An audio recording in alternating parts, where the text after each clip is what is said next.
Oh, you're welcome. Okay, we'll go ahead and get started then. Thanks for filling out this paperwork. Just for your own information, the survey that you've been filling out, we've been doing this now for a few years, and what we're finding out, which may not surprise you very much, is that engineers are different than other students.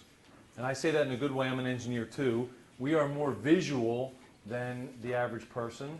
We also like problem solving more than the average person. And that's why, in general, we get paid pretty good money to do what we do, because not a lot of people do like to do that. So thanks for filling that out for me. You're here in combustion engineering. Again, we are also with the folks at South Dakota School of Mines. I believe we have 11 students on the other end as well. Unfortunately, they won't be able to ask questions, at least not yet, until we figure out how to do that. But in the meantime, you can certainly ask questions about the course. So we'll go ahead and go through the syllabus here.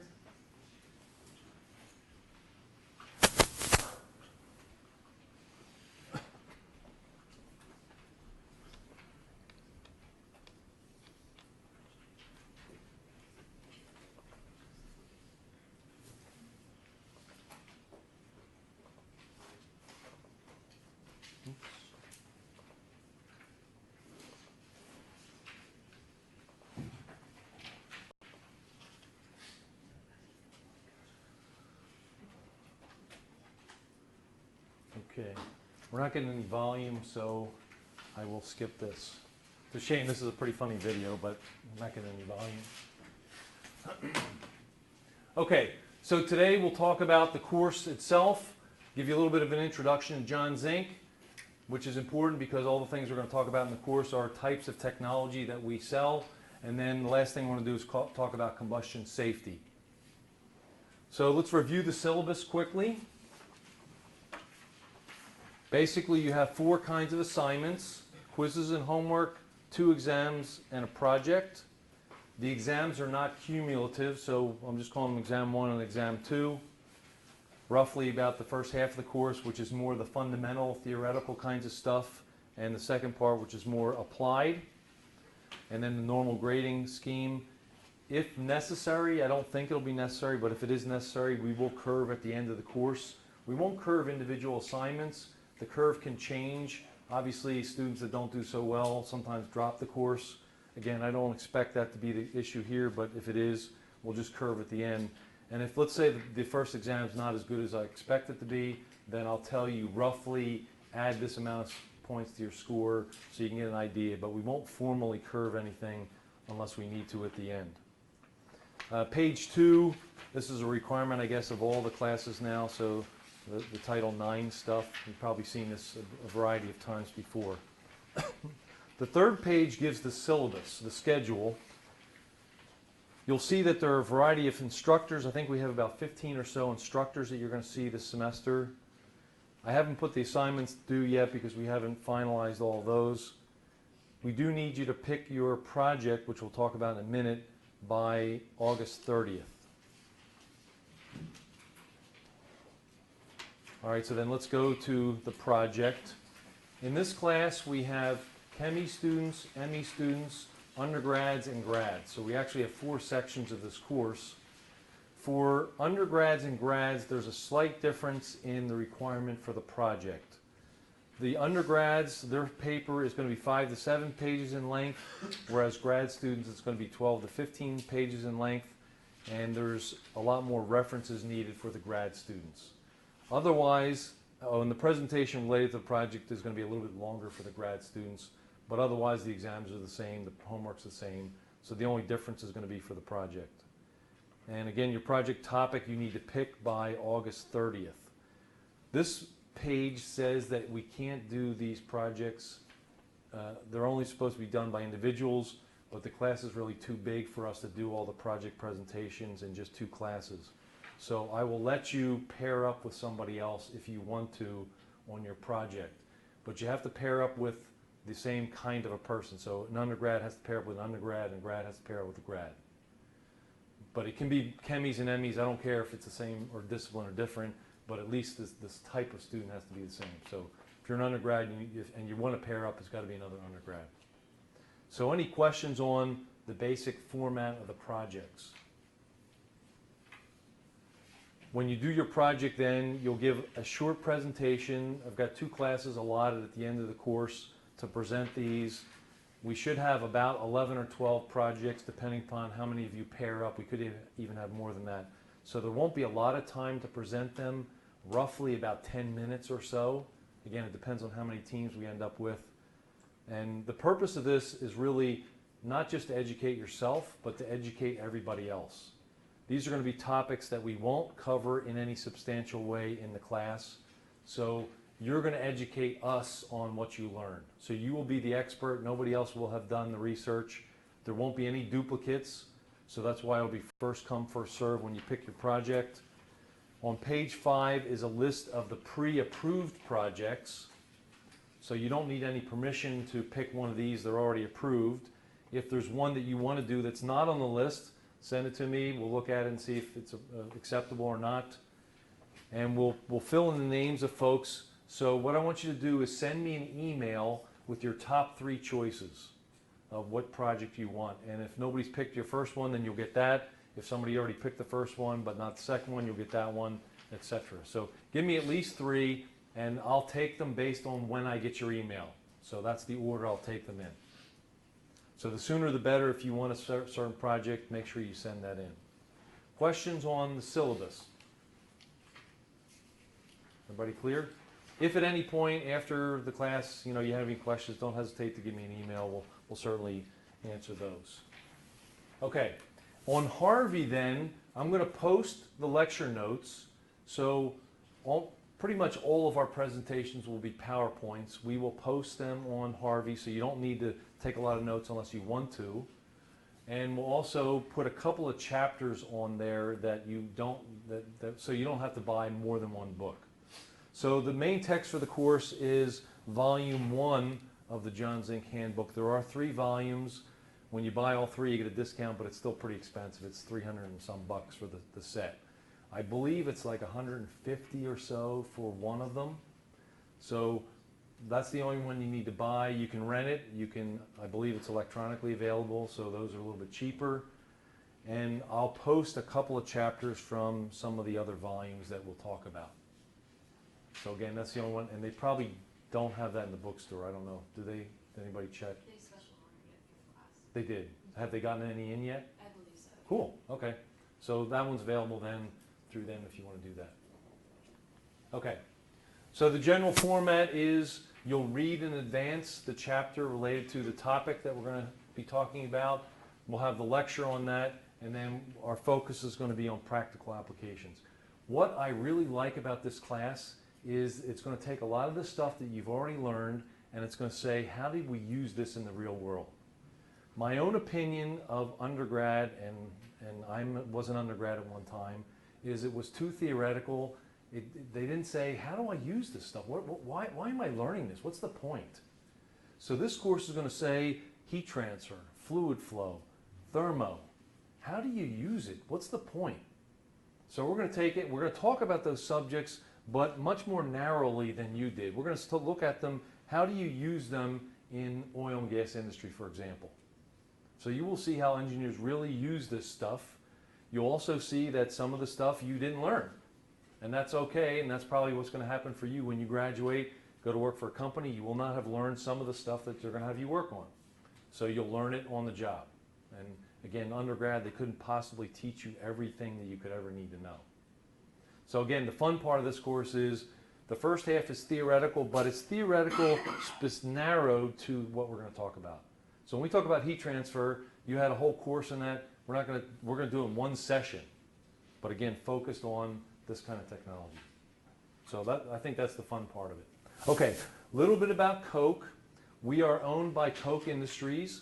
Coke is believed to be the second largest privately held company in the United States. I say believed to be because it's private. They don't publish financials. The biggest one is believed to be Cargill, the meat folks. We have 100,000 employees. We're in 60 countries. We are bigger than the Coke everybody knows about, C-O-K. We're bigger than them. Not so many people know about Coke because we don't sell anything that I'm aware of directly to the consumer under that name. Now, we sell lots of stuff to consumers, but not under that name. So they would be subsidiaries. So for example, Georgia Pacific is a big company that's part of Coke. They make lots of stuff that you probably used before. So, but it doesn't say Coke, so you wouldn't know that. They're headquartered in Wichita, Kansas. I'll tell you a little bit about them. We happen to be part of the Chemical Technology Division. Our division makes equipment for refineries, chemical plants, power plants. So we're basically an equipment manufacturer. That's what our division does. And we're tiny. We're a small fraction of Coke, probably 1 or 2%. So, and that's actually our whole division. John Zink's even smaller than that. What I like about that is we are a medium-sized company, John Zink, roughly about 1,500 employees, almost half of them in Tulsa. It's small enough that we can get to know a lot of the people that work there, but we have really deep pockets behind us.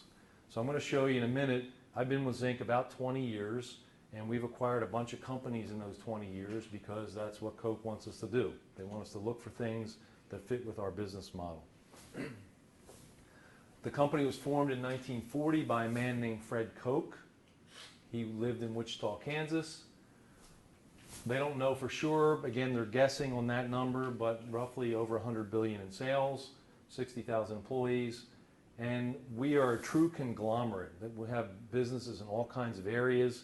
One of them that may jump out at you is ranching. Well, how does that fit in with a corporate America? Well, this is one of the legacy businesses. Fred Koch was into that, and so his sons have continued to do that. They've won a bunch of environmental awards for this. I doubt it even makes money. It probably loses money, but they don't care. That's not the point of that. Own a lot of chemical companies, a lot of asphalt companies. Georgia Pacific is another big one. Probably all of your cell phones have some products made by one of our subsidiaries, Molex. So lots and lots of things.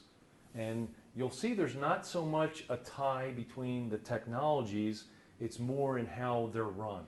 So our company has a special management philosophy developed by one of the owners, and we apply that in lots of different industries. Something interesting, Charles Koch wrote a book some years ago called The Science of Success. And in that book is this graph which shows when he took over the company for his dad became ill and could not do it anymore. When he took over, since then, the value of Coke has risen way faster than the stock market because in large part of that philosophy, market-based management. So my suggestion is if you're interested, read that book, again called The Science of Success. My title for it is How to Become a Billionaire. If you become a billionaire, don't forget that I told you that. Don't forget me. So again, pretty interesting.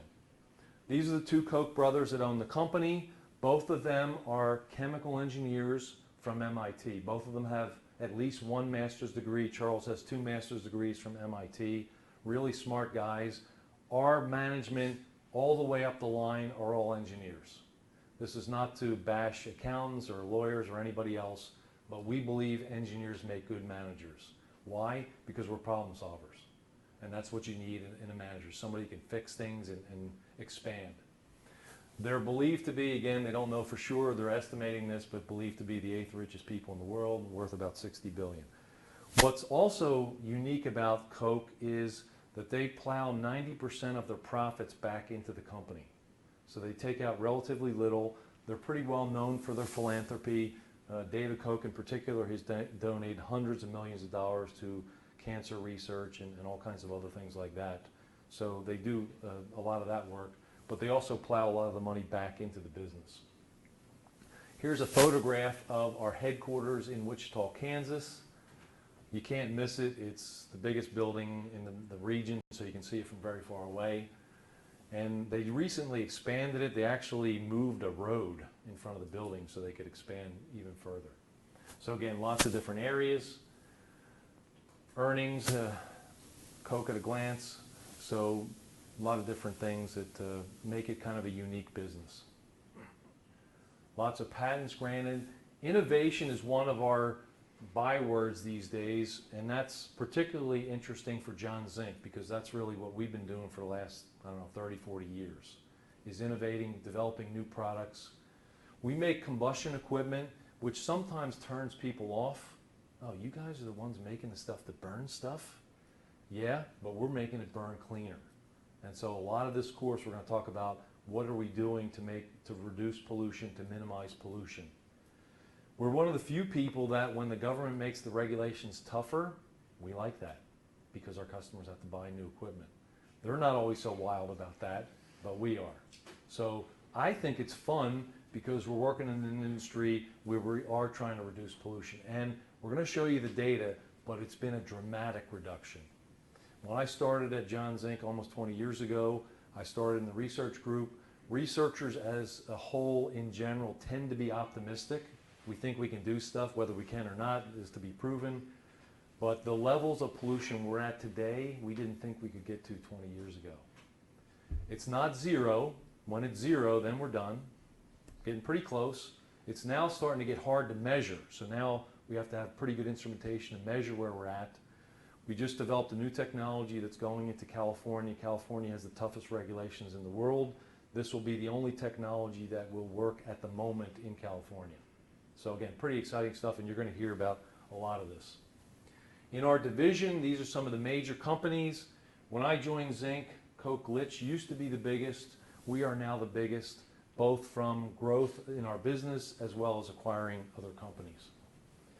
Privately held, we've been in business since 1929. Global locations, half of them are in Tulsa, but half of them around the world. We are a leading supplier of combustion equipment. John Zinc was formed in 1929 by a man named John Steele Zinc. This is a photograph. We're not exactly sure where and when it was taken. We believe it was in Glenpool in the 20s, so that's just outside of Tulsa. Would this be acceptable today? This would be awful, right? So dramatic improvement from the early days of oil to where we are today. And a lot of our equipment has been useful in that. Mr. Zink was one of the original graduates as a chemical engineer from the University of Oklahoma back in 1917. He initially went to work for the natural gas company. He would visit refineries and see how bad their combustion was. Smoke and flames all over the place, not very efficient, very wasteful, lots of pollutants coming out the stack. He had an idea for a new burner. He went to his boss, he said, I've got this idea for a new burner that can save our customers money, be cleaner, be safer. And his boss's reaction, and this is the story as it goes, has been handed down to us over time. The story goes that his boss said, you realize we're trying to sell natural gas, right? We're not trying to save them any gas. We don't want to save them gas. Interesting idea, but this doesn't really fit what we're doing. But Mr. Zink believed in it strongly enough that he literally started building these in his garage. You've probably heard the story about HP. They started in a garage. This literally also, he started in the garage as well. And here we are almost, 90 years later as the leading supplier in the world of this kind of equipment. His original burner was called the Bimix. It was patented in 1931, and it was revolutionary in its day. In fact, it's still not a bad burner. We haven't made this for a long time, but what's interesting about it is it was pretty adjustable. You could make the flames longer, shorter, skinnier, or fatter, much cleaner, much more defined flame than before, much safer than before. And there were a lot of these sold over the years. So again, as the story goes, he would build these in his garage. He would drive to the plants. He would convince them to try it on a heater. He would take them out of his car. They would install them. If they liked them, then he would get a bunch more. And so that's how he started his business. Here's some other examples. In the early days, the burners were cast iron. They were almost indestructible. Frankly, that's not good for repair business when they're so good. Some of these we can still find today. We'll get calls, hey, I've got this burner that I bought back in 1950. Can you guys replace the parts? And the answer is most of the time we can. It's going to cost you some money, but we can do that. So can you imagine calling up Chevrolet and saying, I got a 57 Chevy and I need some new fender for it. Can you guys do that? And they're like, they'll laugh at you, right? So we can do this kind of stuff. And again, the equipment is all over the place. This is a photograph of one of our test furnaces in our old plant that used to be off Peoria Street around 31st and Peoria. You wouldn't know it was there today because it's completely gone, and there are houses there now. One of the reasons why this was here is it was right in the front of the facility. Mr. Zink wanted the engineers every day when they came in to drive past this test unit. He wanted them thinking about, what can we do to improve this? What can we do to innovate this? So it was there. This is Dr. Robert Reed. He was his right-hand man. He was the technical guy. He believed at that time that even when you do testing, you should wear a tie. We don't believe that anymore, but he did believe that. Even when he would go to a refinery, he would wear a tie. Again, we don't do that today, but that was his philosophy. So innovation was important way back even before Koch bought us. Fred Koch, also a chemical engineer from MIT. He invented an improved gasoline process. He made a lot of money with that process. Bought a refinery, the Wood River refinery. This refinery still exists. It doesn't look like this today, but it still exists outside of St. Louis. And he put that process in there and also sold gasoline. And Koch now owns several refineries. We have a big one in Minnesota, another big one in Corpus Christi, Texas, and then some smaller ones. So we still have that business. Just for our own curiosity, we went back in John Zink's archives and found out that we did business with Koch, Winkler Koch, as far back as 1938. We weren't connected at all with them officially back then, but we did have at least equipment supply going that far back. When I joined John Zink almost 20 years ago, it was just John Zink, no Hamworthy, and McGill. So that was it. Since that time, we bought a bunch of other companies. The biggest one we bought was Hamworthy, so we actually changed the name. We added Hamworthy to the name. And all of these companies have something to do directly or indirectly with combustion. That's our core competency. We're really good at burning stuff. You're going to hear about most of these throughout the course. So let's kind of give you a preview. Our headquarters for John Zink is in Tulsa. When we were bought by Koch, they moved us from our old facility on Peoria Street to where we're at now. That was before I joined the company. What I heard was, initially it was a farm, and the city of Tulsa grew up around the farm. They kept adding on buildings. It was kind of a hodgepodge. I understand when it rained, they'd have to have trash cans underneath people's desks because the roof would leak. And Mr. Koch looked at that and said, no, that's not going to work. So he built a new facility for us. And we're actually in a place where we got a big piece of land. We can do testing. There are no neighbors close by, so we're not disturbing anybody. One of the funny stories is, on their old facility, they were across the street from an elementary school. When they would fire a big burner, they would fire the burner across the street. So they have to have spotters to make sure no kids were coming or cars were coming. Okay, good, we can fire it, and they would fire it across the street. So again, Mr. Koch saw that and said, no, that's not going to work. We can't do that. So some interesting stories about that. These are some of the major technologies. You're going to hear about pretty much all of them to some extent. I'm going to briefly talk about them now, but you'll get a much more detailed presentation when we get there. We have offices all over the world.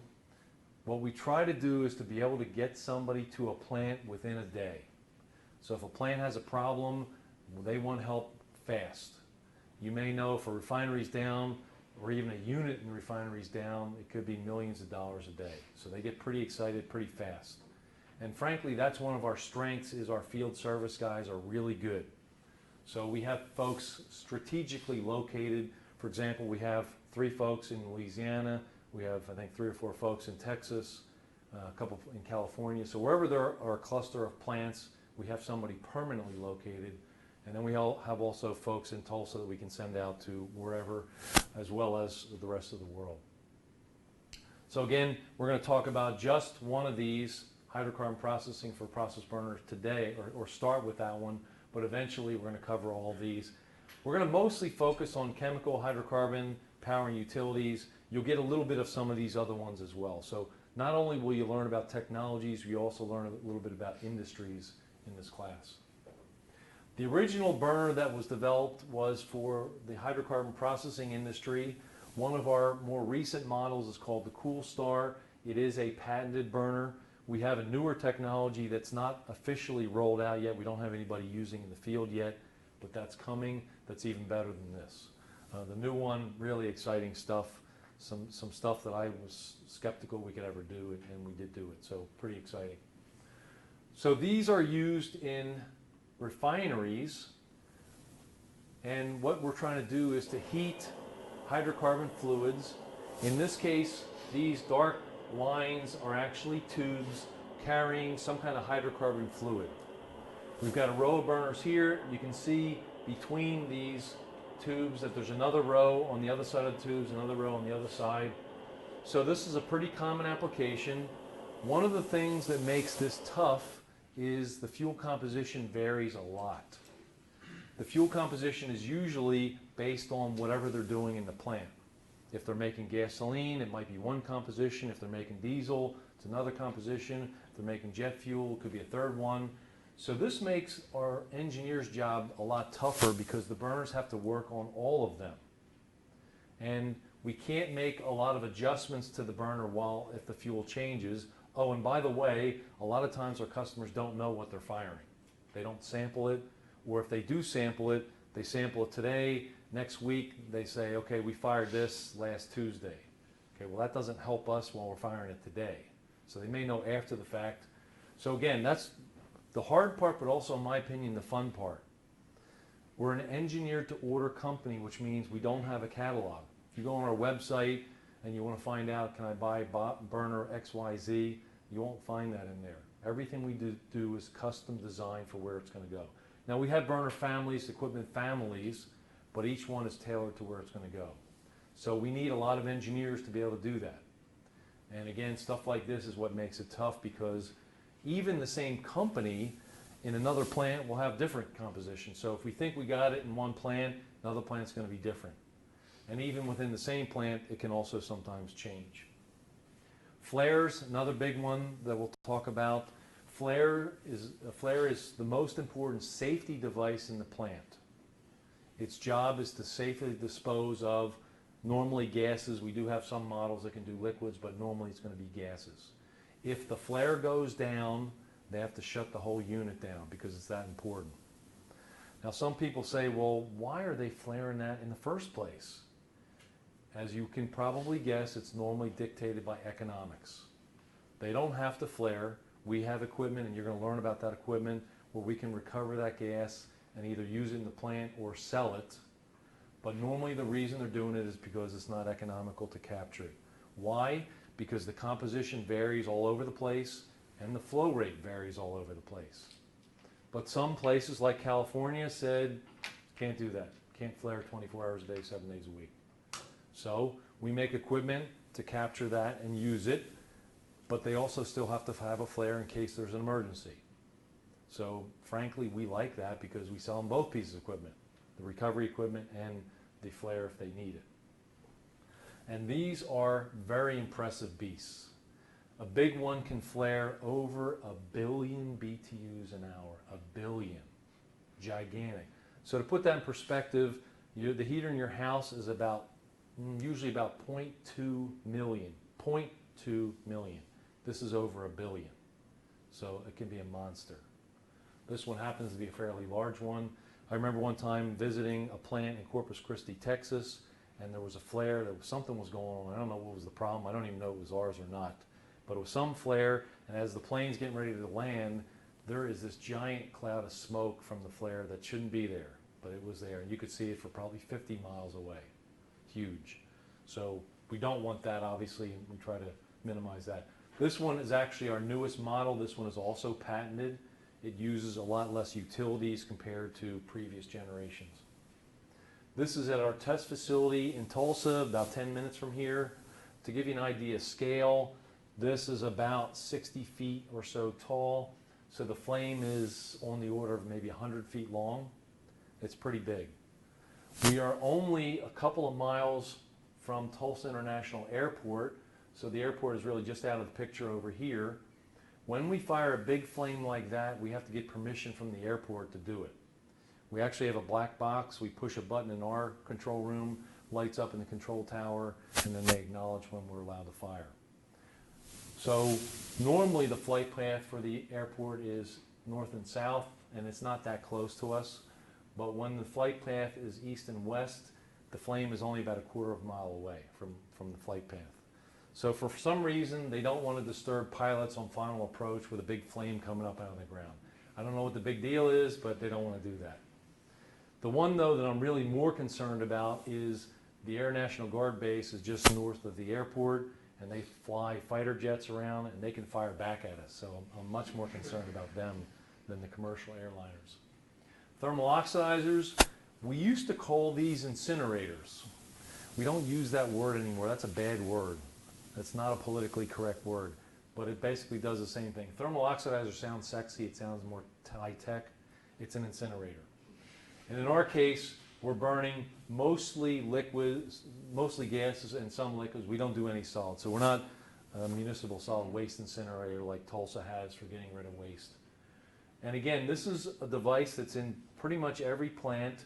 The difference between this and a flare is this is a much steadier flow and composition. And this one is very tightly regulated. Whereas a flare, one of the challenges with a flare is how do you measure the emissions from a flare? It's 200, 300, 400 feet off the ground. There's no enclosure to it. So they're working on technologies today that can remotely tell you what the emissions are. This one is easy. We just sample it, what's coming out the stack. So you'll hear a lot about this one. Again, very tightly regulated. Here's an example of a vapor control system. Think about when you pump gas into your car, you smell those fumes. Imagine if you're offloading a tanker truck, a rail car, or maybe a big ship with all these, lots and lots of fumes generated. If those escape and let's say go somewhere where they find an ignition source, that could be bad. So this is a way that we can control those emissions. One of the technologies feeds it back into the system, another one burns it. What's the choice? Again, based on economics, also based on the regulations. Sometimes the regulations say you have to do it a certain way, sometimes the economics dictate it one way or the other. So you'll hear about this. Flare gas recovery. So this is the one that instead of flaring 24 hours a day, 7 days a week, you can capture the gases and either reuse them in the plant, or if they're pure enough, or if you can purify them, you can sell them to somebody else. Normally they will have this and a flare. You normally can't only have this because this is normally not sized for the worst case anyway. It would have to be much bigger than it needs to be. We normally size this for to handle about 70% of the case. Again, it's based on economics. We can do lots of stuff, but what I like to say is, you know, if you ever watch The Big Bang Theory and you hear Sheldon Cooper, engineers are not physicists. We're not looking for 6 significant figures, but we're looking for what can you practically and economically do, and you're going to hear that throughout this course. There are things that we could do if nobody cared about how much it costs, but of course everybody cares how much it costs. So that's again to give you a reality check on what you can do, and that might frustrate you as an engineer. You go out and work and, you know, wait a minute, boss, we could do this. Yeah, but we can't sell it. Nobody's going to buy it. Nobody's going to pay for that. So we always have to keep that in mind. Biogas, if you've driven by a landfill, you probably smelled some stuff that's not so good. Probably smelled the rotten eggs, the sulfur smell. So this is technology to capture those safely. You'll hear about that. Boiler burners, so these are used in large power plants like the 2 along the Arkansas River. Very large burners. The biggest one that we've ever sold was 13 feet in diameter, so taller than the ceiling. You could literally walk inside of it. A monster. These can each be over 300 million each, and a big boiler could have 50 of them. So a gigantic amount of power. The big thing on these is pollution. So these are very tightly regulated. You can probably guess that California has the toughest regulations. We have technologies that can meet California's regulations today. Post-combustion, sometimes we can't get low enough emissions with our normal equipment, so we put some treatment equipment on the back end to scrub out the rest of it, or to get it even lower. Again, pretty common in California. Marine, so this one, an example would be if you're shipping liquefied natural gas, LNG, you ship it as a liquid, but you're getting some boil off. Not such a big deal when you're at sea. You boil off a little natural gas, kind of gets dispersed pretty easily. The bigger problem though is when you're in port. You don't want to be venting a whole lot of natural gas because, again, it could burn somewhere or have an explosion somewhere. So we have technologies to use that and even to get some power out of it as well. Research and development, we think we have the best research facility in the world. That was one of David Koch's missions, was to make this as good a facility as we could. We're very proud of this. We frankly like taking people on tours, and we will offer you a tour of this facility. I'd suggest you do it if it works for your schedule, because you'll see a lot of the stuff we're going to talk about. You'll see it in person. Virtual reality, computer simulations, computational fluid dynamics. We have a team of PhD engineers that do computer modeling. This is one of the hardest problems to model. You've got nonlinear heat transfer, you've got really, really nasty chemistry, you've got turbulent fluid flow, you've got a big disparity in length scales. If you wanted to, you could even make it a spectral dependent, so it's a nasty problem. Our guys, when they're modeling these problems today, we're up to as many as 50 million nodes, so slicing up into small pieces. But we still have to make lots of simplifications if we want to get an answer. Typically, they're problems they get an answer in about a week. So they set the problem to run, and then a week later we get an answer. We have a virtual reality room where, just like the IMAX theater, you put on the 3D glasses and you can virtually fly through stuff that's 2,000 degrees, which you obviously couldn't do for real unless you're Superman or somebody. Here's an example of a simulation. This is an ethylene cracking furnace. Probably not that easy for you to tell, but the tubes are on the left side, the burners are firing up the wall on the right side, and these just happen to be streamlines. But we can look at all kinds of stuff. We can look at temperature, we can look at species, we can look at velocity, and we do look at all of that, and we're using this more and more to help us design the equipment. There are certain technologies that pretty much we use this for every job. Again, because there are a lot of things that we can't measure very easily, and because so much of what we do is custom. So we use this a lot. State-of-the-art manufacturing. If we have time, we'll show you this. You probably heard a lot of manufacturing that's gone off overseas. We have a really good manufacturing facility. We invest a lot of money in it. We've got all kinds of fancy equipment. I'm not a manufacturing guy, so I can't tell you exactly what they are, but I know they're really expensive. We do a lot of manufacturing with what's called lights out, meaning that they load up the machines and everybody leaves for the night, come back the next morning, and it's made a whole bunch of stuff. So more and more of that's being done. We typically make the things that are proprietary here in Tulsa or in our facility in Luxembourg. If it's just a big piece of metal, we will often make that in the country where it's going to go, because it's pretty expensive to ship just steel. But if it's proprietary, we typically make that in Tulsa. We've got all kinds of industry certifications. A lot of these are required by our customers. So they want to know about your safety, your environment, your quality. And so we have all those certifications. I'm involved in the training aspect. In fact, I drove down here from a plant in Coffeyville, Kansas, and I'm going to drive back up there. We're teaching their operators over the next 2 weeks, actually, about this.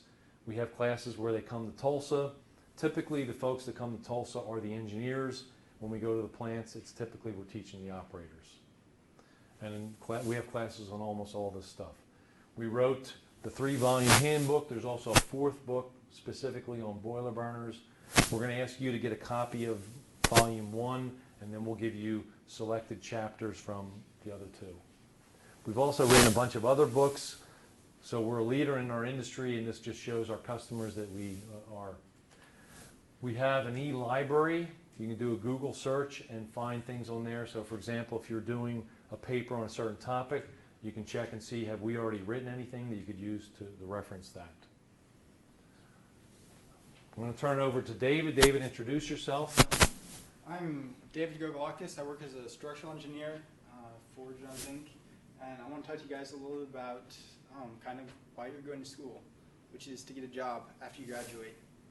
And one of the benefits for you guys about taking a course that Jones Inc. teaches is you get to learn about what we do and find out, is it something you're interested in? Is it something you want to do?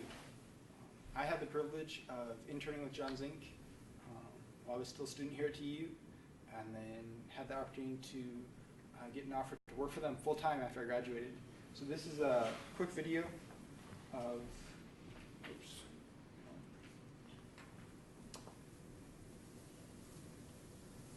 the internship.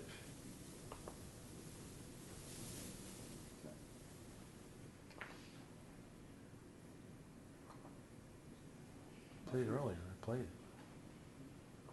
Okay. Well, I'll show you this on the next slide. We'll skip ahead.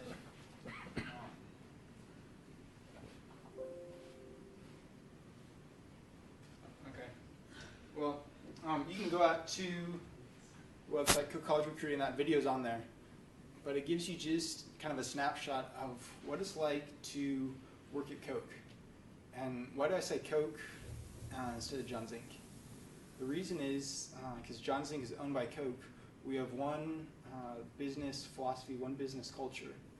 And the culture within Coke you'll see within John Zink, and vice versa. And so what it's like to work at Coke, at that video, if you guys go out and watch that, that's what it's like to work at John Zink. That even our interns, we give them real world problems. I remember when I was an intern, I came in, went through all the new employee orientation the first day, and I was settling down in my office. My supervisor comes in and he says, I hope you're ready to work because I have a project for you to start on tomorrow. And it wasn't just busy work, it was an actual job we were getting ready to go out and quote. And I remember sitting there thinking, wow, I better get this right, because if I don't get it right in the quote stage and we get the job, then we're not going to make a profit on this. So it's right from the get-go, it's real work, but it's not where they just throw you out into the deep end and hope that you can swim.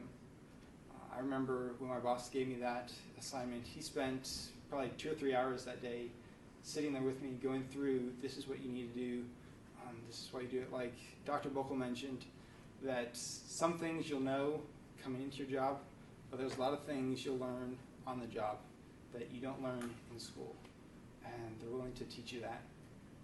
And so we hire both interns and graduates. This past year, we had 46 engineering interns across all of Coke.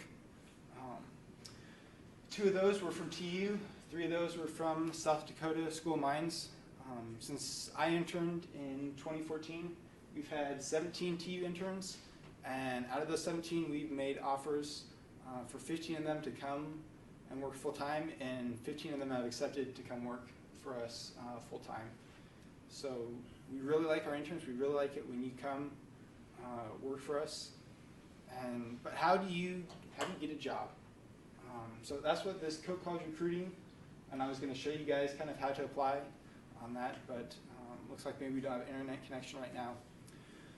But so you go out there and there'll be an apply now button, and that will redirect you to a second website with the open recs. You can apply for internship positions. There will be some full-time positions right now, but for those of you who are seniors or getting ready to finish your grad school and are looking for full-time positions, we find it easier to project those positions in the spring semester. So kind of as this semester is wrapped up and you found maybe you really like combustion, or maybe you don't like combustion, but you like what you hear about the John Zink culture, about the Coke culture. You want to work in maybe a different area with Coke. You want to work in the refinery business with Coke, but not on the combustion side with John Zink. You can go to the Coke College Recruiting, and there will be positions open where you can apply either for John Zink or for Coke. And for internships and the fall full-time positions after you graduate, the application deadline is September 20th at 11:59 p.m. And then I'll be around after class if any of you all have any questions or want to talk about it. We'll also be at the AACHE presentation on August 29th, the career fair, ME versus freshman versus senior design competition, and then we're going to do the ASME presentation as well on September 17th.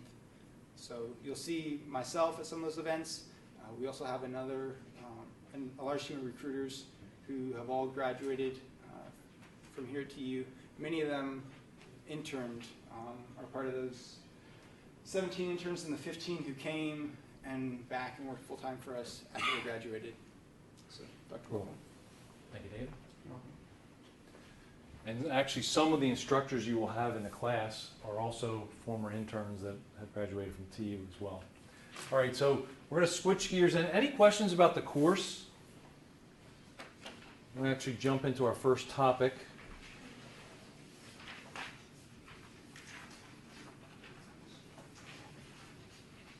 I'm going to talk about safety. There is a chapter in the book about safety. This is really important. This is a very dangerous industry. We're burning a lot of fuel.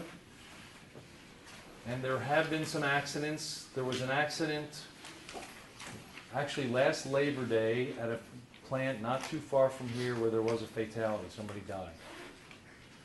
So these are the kinds of things that you never forget.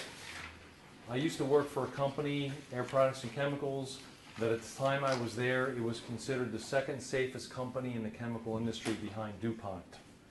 The building that I worked in had gone, I forget the number, but I want to say like 5 million hours collectively without an accident. But before I joined the company, the previous accident was a fatality. There was a gentleman working on a food freezer. This was a cryogenic food freezer, so they used liquid nitrogen to freeze it. They don't know exactly what happened, but somehow this guy got pulled into the machine. He was frozen and ground up. So when his colleagues came into the room, they found his body ground up on the floor and frozen. And you can bet that they will never, ever, ever forget that. Similarly, there was a fatality probably about 4 or 5 years ago. It actually was publicized because the company, one of our customers, wanted to make sure it didn't happen in another plant. And one of the students in one of our institute classes was at that plant, and he said he saw them take the body bag out of the plant. Again, never going to ever forget that. So you don't want these to happen. Here's the challenge with safety. Sometimes you go into a facility, you'll see a sticker on the mirror in the bathroom that says you're looking at the person responsible for your safety. That's only partially true. Here's the deal with safety. It only takes one person to make a mistake, and everybody in that plant is at risk. So yes, you need to be safe, but you need everybody else to be safe too. So what we try to tell our customers is, especially the more experienced folks, you need to be looking after others because they may not know what they're doing and they could accidentally do something that could get themselves hurt and lots of other people hurt too. So we take this really seriously. The good news is the safety has dramatically improved. When I was a new engineer out of school, again working for Air Products and Chemicals, I remember to this day going into some plants. I went into a steel mill. I was wearing my hard hat, my flame retardant clothing. I had my steel toes on. I had my safety glasses on, wearing my gloves. And this is where they're transporting molten metal overhead in vessels. There are people working in this plant not even wearing a hard hat, let alone safety glasses or flame retardant clothing or anything else. They looked at me like I was from outer space, like, who's this character? Now, you could not work in a plant if you didn't have all the safeties on. You would be fired, absolutely. And we would certainly do the same thing. That's a good thing. That's a good change. People are much more safe today than they ever used to be. Our motto is, don't do anything you think is unsafe. That doesn't necessarily mean it is unsafe, but if you think it's unsafe, that's enough. Don't do it. We'll talk about it. We'll figure out, is this unsafe or not? And if it is unsafe, we'll fix it. So again, this is a very good change. When I first came to John Zink, our safety record really, frankly, wasn't that great. We had a piece of equipment that the technicians called the fire-breathing dragon. You can imagine that doesn't sound so good, right? So it was an air preheater that to light it, they had to lay on the ground, they had to stick a torch under this thing, and about half the time it would blow back flame at them. Some of them had lost their eyebrows and things like that. This is nuts. As soon as we heard that, it's like, no, we're not doing that. We can't. What could possibly be worth somebody getting hurt? And the answer is nothing. So again, this is a good change. 35 years ago, I couldn't say this, but today I can say that. All right, here's a little video that kind of captures a lot of what I've said. My name is John Beadle. I currently do work as a consultant with Untitled Chapter. Prior to that,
very hot thing. We're actually coming down on raw naphtha was running off the fire, feeding the fire. And it was at that time that I realized we had a caveat. And we were unable to go in because it was so terribly hot. One individual, it was the victim's best friend, had a tough time with him. And I had him taken back to the control room. And he wanted to be sure he was still alive. And there was no way he was. One of the people on the whole crew, when we were going in, asked who it was. And I told him who it was. And I didn't realize it was his brother-in-law. He dropped the hose and just walked off. It was the heater on the platform. And the victim was underneath here. He was putting the torch in to light the heater. And the last thing we knew was such an eye-opener that how quick something can happen from a small mistake. There were several things that contributed to the explosion. It was a person working all alone, wired up the trip, opened up my gas valve, and then proceeded to go down to the other unit and open up the main block valve for the gas coming in the batteries. And by the time he walked all the way back, you can imagine how much gas went through. That's a lot of fuel gas going in that heater. I think the important thing to maintain a safe atmosphere out here is for people to look out for each other, work together, take care of each other. If you're unsure yourself, you have questions, ask somebody, stop. Nobody's going to push you to keep going. Verify things are correct. Follow procedures. After the explosion, it was a pretty somber mood out here. The victim was very well known, very well liked. He's been out here a long time. The son was gone. Something like that is always on your mind. It doesn't go away that easily. You can still picture it today. You can see what happened. All right, so again, that kind of frames what can happen. It doesn't happen that often, fortunately, but it does sometimes happen. Statistically, it's safer to work in a chemical plant than it is to be at your house. That might surprise you. But when there is an accident, it usually makes the news, right? It's usually pretty significant. In general, we try to do everything we can to make sure folks are safe, but we can still have incidents like that.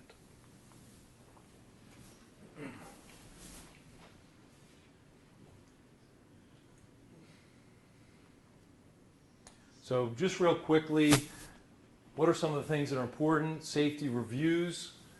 More and more our customers are asking us to participate with them when they do a safety review. Lots of ways you can do that. We use PHA pretty often, but we've used some of these other ones.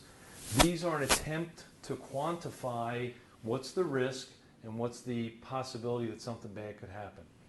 So if this happened, then what's the consequence? And so you go through all these scenarios and you try to, again, quantify it as best you can and determine, is that acceptable or not? So for example, if this incident's likely to happen once in 10,000 years, we're not going to worry about it, right? There's too many other things. But if this thing's likely to happen, in 2 months, well, that's too much. That's not acceptable. So then we'll figure out what do we need to do to mitigate that risk. So here's an example of a PHA. We look at guide words, no flow, high flow, low flow, interrupted flow, things like that. What could cause that condition? What's the consequence if it happened?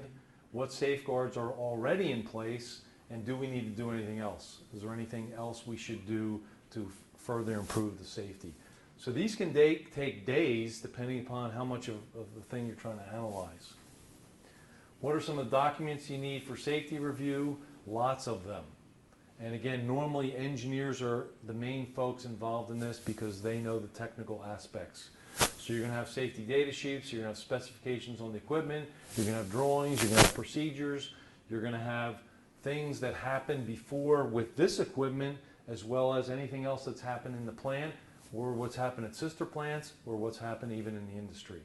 So what could you learn from any of those other things? And you normally repeat this at least every 5 years. So even if nothing happened, you still review it again after 5 years, because sometimes things change, sometimes you've made equipment changes, sometimes you learn things that can improve this. So at a minimum every 5 years you're doing that. Safety data sheets. For John Zink, we are not allowed to bring any chemical into the plant unless it has one of these and unless it's been approved first. And this gives you all kinds of information about it, especially the hazards and what to do, for example, if you had a spill or you got it into your eyes or things like that. Here's a job safety analysis. So this would be for workers in the plant. What procedures should they follow? Who should be on the review team? Again, lots of folks involved in the engineering side, both the designers, the operators, the people that are working with the process. You'll have some higher level people. So it depends on the scope, but you could have easily a dozen people or more in a review depending upon what you're looking at. Lots of possible hazards with combustion. High temperature, so do you insulate it or you put expanded metal so people can't touch things that are hot? Do you put on a thermal suit that's got the silver on the outside and insulation on the inside? We've got viewports that have a shutter on them so the heat's not coming out. In the case of a flare, we built a stainless steel fence to keep the heat from melting the equipment on the other side of the fence. We've got a radiometer to measure the sun's intensity. We can also measure the flare intensity. Noise can be an issue, so we can put mufflers on things as well as put hearing protection on people. High pressure. Occasionally we use these, especially for span gas cylinders. These are often at up to 2,000 psi. If you've lived in Tulsa long enough, you may have heard about the accident that Airgas had probably about, what, 10, 15 years ago. They had a fire, and these things become rockets, and pretty scary. I don't think anybody got hurt, but they easily could have. So we've got to take care of that. Accident prevention, ignition control. We have flame scanners to tell us, did we lose the flame? And if we did, then we're going to shut off the fuel so we don't burn it somewhere where it's not supposed to burn. We have analyzers to tell us what's going on. So this is really good data for the operators, as well as in our plan. This happens to be one from our test facility. This particular one is used for safety purposes. There's very little delay in the measurement. We don't think this is as accurate for a particular number, but it gives us a fast reading, so when we get into trouble, it tells us fast. So we do things occasionally that we know are dangerous, and we rely on this to tell us, are we getting into the zone where we need to be careful? So measurements like that.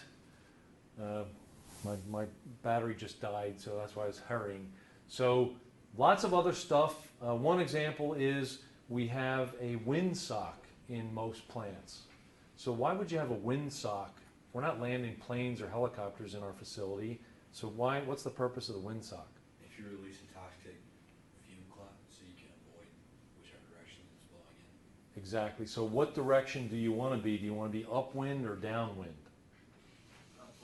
Upwind, right? So if you're paying attention to where the windsock is, you know you should be going in the direction of the wind, so you're not walking into the thing. Any questions on safety? Again, I'm excited for what's happened in safety. Things have improved pretty dramatically. Nowadays, as an example, some of our customers will not let you as a vendor work with them if your safety record isn't good enough. That's awesome. And we also pay attention to our contractors. So we won't let contractors come in if they don't have a good safety record. We had an unfortunate incident happen a few years ago. One of our guys was driving home from the airport from a job, and he had a heart attack and he died. He crashed and he died. Well, that shows up on our safety record, even though he really wasn't technically working a job per se. And so we had to do a lot of explaining for a 3-year period about what that fatality was. So again, this is a big change in our industry. If you're not safe, they're not going to let you in the plant. And if you do stuff that's unsafe, they're going to kick you out of the plant. So again, I'm excited about that because some of the stuff that I saw early in my career was scary. I'll end with this story. I was asked by a customer to come to their site and look at some equipment. So at that time, I was designing equipment for blending hydrogen and nitrogen together to use for metal treatment. So I go to the plant, and they had the control panel mounted on the wall, but they never hooked it up. So they had the equipment for controlling the flows, and they had been using that for years, but the safety panel, it was mounted, but it was never connected up. So I'm there, and I'm making notes about this, that, and the other thing, and I'll never forget this. I was driving away from the plant, and I started shaking, just violently shaking, because they could have blown that thing to kingdom come. And I was in that plant, because hydrogen, as you may know, burns really easily and explosively. So this is sometimes what you used to go into. Hopefully you won't see that today, but I remember some stuff like that. It was scary. Not today. Plants, and you might argue, was it for the best reason? Were the lawyers driving a lot of this? Yes, that's the truth, yes. Companies don't want to get sued, and they don't want to have to pay out a lot of money. But whatever the reason is, plants are much, much safer today, and that means that that's good for you when you go into the plants. Almost every plant today in the U.S. that you would visit, you would have to go through some safety training. They won't let you in until you see something. Might only be 15, 20-minute video, but in some cases, if you're going to work in the plant, it's going to be a lot more than that. It's usually at least a day worth of training. Cool. All right, so again, if you have any questions, if you thought of something after the course, don't hesitate to let me know. Again, we'll meet this coming Thursday, 12:30. Thanks a lot.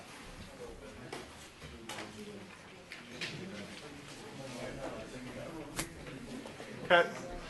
Cool. 3 minutes early.